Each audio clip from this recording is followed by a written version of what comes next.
Étalées sur 3 jours, les hostilités ont commencé par une présentation suivie d'une visite guidée du Centre national de transfusion sanguine aux délégations venues des pays amis. Nous avons vu une organisation très bonne.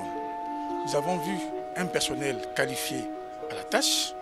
Nous avons vu tout ce qui est procédure d'organisation, de logistique, de gestion du personnel et technique en place. Je suis satisfait parce qu'il y a eu du travail et de l'excellent travail qui a été fait en si peu de temps. Vous savez que dans nos pays africains, les systèmes de transfusion sanguine ont eu du mal à démarrer. Tout ce qui se pratique à Abidjan se fait aussi au niveau du centre de transfusion sanguine de Libreville.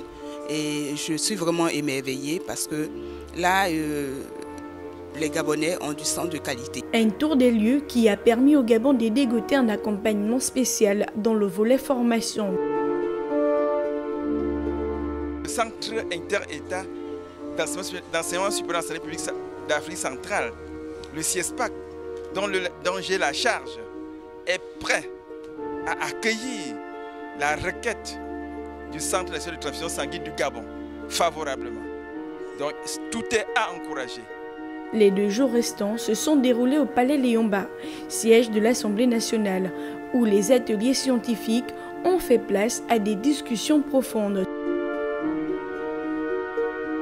Un accès universel à un sang sûr est une composante essentielle d'un système de santé efficace. Dans cette optique, la transfusion sanguine ne saurait rester en marge des politiques sanitaires. Elle est un levier fondamental de l'objectif de développement durable numéro 3 qui vise à garantir l'accès de tous à des soins de santé sûrs. Les différents échanges ont également permis au Gabon de dresser un bilan de la situation actuelle du pays en termes de production de produits sanguins. En 2024, le Gabon a enregistré 27 317 poches de sang collectées, soit 24 dons pour 1000 habitants, dépassant ainsi la norme minimale de 10 dons pour 1000 habitants fixée par l'OMS. Cependant, 31% des dons proviennent encore des donneurs familiaux, ce qui constitue un risque pour la sécurité transfusionnelle. Au terme du dernier jour de travail, des recommandations claires ont été faites. Renforcer le cadre juridique de la transfusion sanguine.